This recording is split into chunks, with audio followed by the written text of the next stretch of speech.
और बड़ी अजीब पार्टी है। जब 3 बिल पास किए और ऊपर से आदेश आया, भाई सारे जने बोलो कि वाह मोदी जी वाह क्या मास्टर स्ट्रोक है। फिर जब कानून वापस लिए तो शक्ल दिखाने लायक नहीं बचे बीजेपी वाले, लेकिन ऊपर से आदेश आए कि बोलो वह मोदी जी वाह क्या सारे के शुरू हो गए वाह।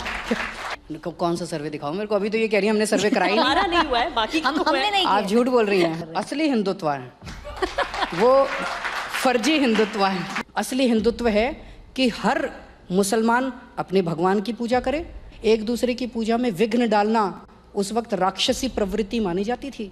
दोस्तों, पत्रकारिता का मतलब ही सवाल पूछना होता है, क्वेश्चन करना होता है, सत्ता में बैठे लोगों की जिम्मेदारी तय करना होता है। लेकिन सत्ता में बैठे लोगों की ही अगर चाटुकारिता करने लग जाएं, अगर चरण वंदना करने लग जाएं, तो हम इन्हें क्या कहेंगे? बिल्कुल पत्रकारिता नहीं कहेंगे। और पत्रकारिता ना करने वाले ऐसे ही लोग आप देखेंगे इस वीडियो में कैसे कैसे सवाल पूछ रहे हैं। लेकिन ऐसे ही सवाल पूछने की हिम्मत कभी सत्ता में बैठे लोग जैसे मोदी हो, भाजपा के नेता हो या भाजपा के प्रवक्ता हो, उनके सामने इनकी नहीं होती, या कहिए तो उनके सामने इनकी बोलती बंद हो जाती है। तो पहले वीडियो क्लिप ये देखते हैं, देन हम बातचीत का सिलसिला जारी रखेंगे। तो हम तो ये कह रहे हैं भाई किसानों को अपना भला सबसे ज्यादा पता है, किसानों की सुनो, किसानों के साथ बैठो, वो बताएंगे आपको। और बड़ी अजीब पार्टी है। जब कानून पास किया था तो बोले क्या वाह क्या मास्टर स्ट्रोक, और जब कानून वापस लिया तो बोले वाह क्या मास्टर स्ट्रोक। ये बीजेपी कर सकती है। हाल ही में आप जब विधानसभा को एड्रेस कर रहे थे, आपने कहा मुझे बीजेपी के नेताओं पर तरस आता है कि इनके नेता इनके साथ क्या क्या कर रहे हैं। आपको नहीं आता? आपको तरस आया था सर। मैं ये पूछना चाह रही हूँ कि क्यों आपको इतना तरस आता है उन पर? तरस आता है 3 बेचारे वहाँ पर विधायक हैं। उन्होंने 3 बिल पास किए और ऊपर से आदेश आया, भाई सारे जने बोलो कि वाह मोदी जी वाह क्या मास्टर स्ट्रोक है। तो सारी बीजेपी वाले वाह क्या मास्टर स्ट्रोक है, वाह क्या मास्टर, सारी बीजेपी कहने लग गई। आधे से ज़्यादा प्राइवेट में कहते थे यार कानून बड़े ख़राब हैं। फिर जब कानून वापस लिए तो शक्ल दिखाने लायक नहीं बचे बीजेपी वाले, लेकिन ऊपर से आदेश आए कि बोलो वह मोदी जी वाह क्या सारे के शुरू हो गए वाह।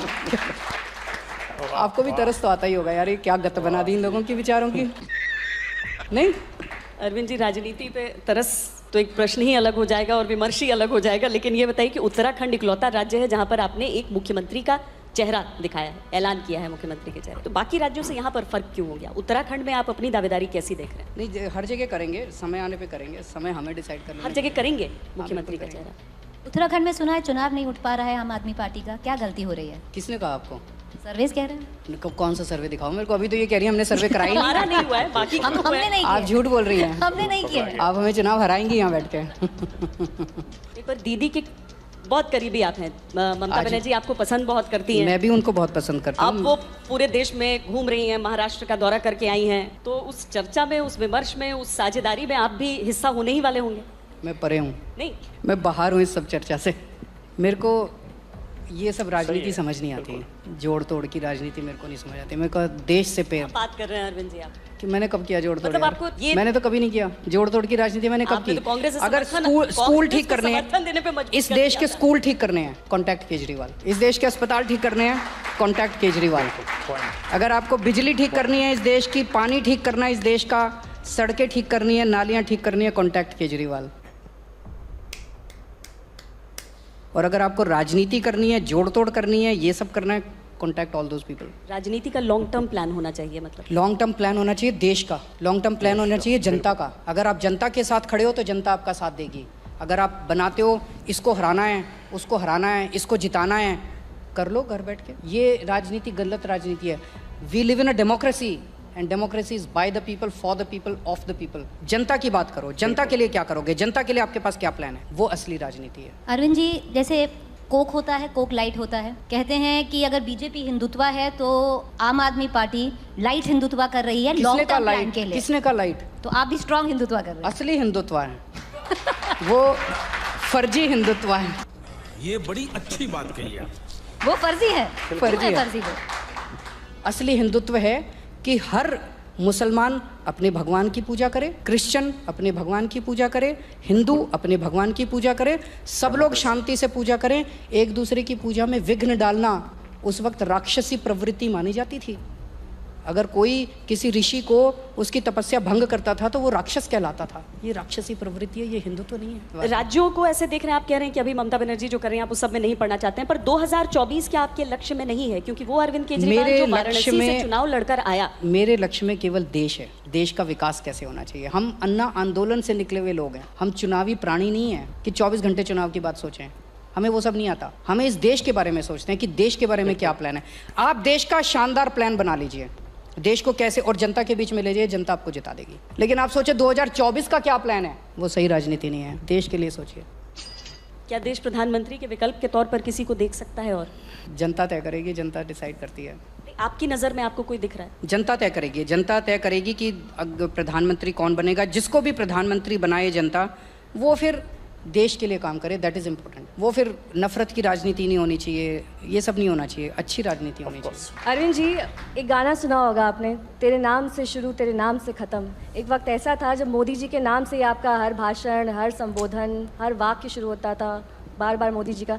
बहुत दिन से आपने उनका नाम ही नहीं लिया। कोई सोची समझी ये स्ट्रैटेजी है आपकी, या फिर आप जानबूझकर? आप क्यों उनका नाम सुनना चाहती हैं? मैं तो आपसे पूछ रही हूँ सर। ऐसा कुछ नहीं है। अगर कोई भी गलत, जैसे तीनों काले कानून आए, हमने कहा कि काले कानून गलत हैं। मैंने तो बोला विधानसभा में, अभी आपने जिक्र किया कि आपने कहा कि इनकी क्या गत बना दी, मैंने बोला। आपने कहा सीनियर लीडर्स ने गत बना दिया, आपने किसी का नाम नहीं लिया। आपने कहा मुझे अच्छा, आप ये कह रहे हैं कि मैं कहूँ कि मोदी जी ने गत, अगली बार बोल देंगे। तो दोस्तों, ये आपने देखा कई सारे सवाल, वो भी सिर्फ और सिर्फ दिल्ली के मुख्यमंत्री अरविंद केजरीवाल से। क्या आपने ऐसे ही कई सारे सवाल कभी मोदी जी से पूछते हुए इन सारे गोदी एंकरों को देखा है? बिल्कुल नहीं देखा होगा। मैं आपको दावे के साथ कह सकता हूं कि इतने सारे सवाल में से एक ऐसा भी सवाल नहीं मिलेगा जो कभी इनमें से किसी ने मोदी जी से पूछा होगा। और खास करके चिप वाली आंटी तो बिल्कुल भी नहीं, क्योंकि चिप वाली आंटी तो 2000 के नोट में चिप आविष्कार करने से लेकर के क्या क्या इन्होंने अपने शो में गढ़ करके रख दिया, लेकिन एक सवाल कभी सत्ता से पूछने की हिम्मत तक नहीं की। और आज यहां पर अरविंद केजरीवाल जी के सामने बैठ करके बड़े तीखे सवाल पूछने की कोशिश कर रही है। बेशक सवाल होनी चाहिए, और सत्ता में बैठे हर एक व्यक्ति से सवाल होने चाहिए, चाहे जिस राज्य में जिसकी भी सरकार हो। लेकिन सवाल होना चाहिए तो सबसे होना चाहिए, सिलेक्टिव तरीके से नहीं कि दिल्ली का मुख्यमंत्री है तो हम इससे 50 तीखे सवाल पूछ लेंगे, लेकिन अगर यूपी का मुख्यमंत्री हो तो हम उसके सामने चरण वंदना करने लग जाएंगे। अगर देश का प्रधानमंत्री हो तो हम उससे टॉनिक पर सवाल पूछने लग जाएंगे, हम बटुआ पर सवाल पूछने लग जाएंगे, आप पर्स रखते हैं कि नहीं रखते हैं, ये सवाल पूछने लग जाएंगे। दरअसल ये देश का कभी मुद्दा ना था और ना है और ना रहेगा, लेकिन इस तरह के गोदी मीडिया के गोदी एंकरों ने इन्हीं सारी चीजों को देश का असल मुद्दा बना दिया है। और इसी पर ये लोग सवाल पूछते हैं, सवाल नहीं पूछते का ये तो उनके सामने रेंगते हुए दिखते हैं। और इसी तरह से रेंगने की वजह से पूरे दुनिया भर में हमारे देश की पत्रकारिता सबसे निचले स्तर पर चली गई है। और इसका पूरा का पूरा जिम्मेदार इस तरह के गोदी मीडिया और इनके गोदी एंकर हैं, जो सत्ता के प्रति चरण वंदना करते हैं, चरण चुंबक बन करके उनसे सवाल पूछने के बजाय सिर्फ और सिर्फ विपक्ष के नेताओं को टारगेट करते हैं, विपक्ष के नेताओं से सवाल पूछते हैं। और मुझे लगता है कि बहिष्कार करने वाले लिस्ट में इन सारे गोदी एंकरों का भी नाम होना चाहिए। मुझे नहीं पता कि जो इंडिया गठबंधन के लोग हैं, जो उनकी मीडिया की कमेटी है, उन्होंने क्या सोच समझ करके ऐसे गोदी एंकरों को खुला छोड़ दिया। बहरहाल जो भी हो, यहां पर आपने देखा कि अरविंद केजरीवाल ने तीन गोदी एंकर होने के बावजूद इन सारे सवालों की धज्जियां उड़ा करके रख दी। कहिए तो मुंहतोड़ जवाब देने का काम किया है। तो चलिए, आज तक के लिए इतना ही। इन गोदी एंकरों के लिए 2 शब्द कमेंट बॉक्स में लिख करके जरूर बताएं। फिर मुलाकात होती है किसी नई वीडियो के साथ, तब तक के लिए बाय बाय। मेरा ये चैनल सब्सक्राइब करें और मेरे हर अपडेट आपको मिले, इसके लिए बेल आइकन जरूर दबाइएगा।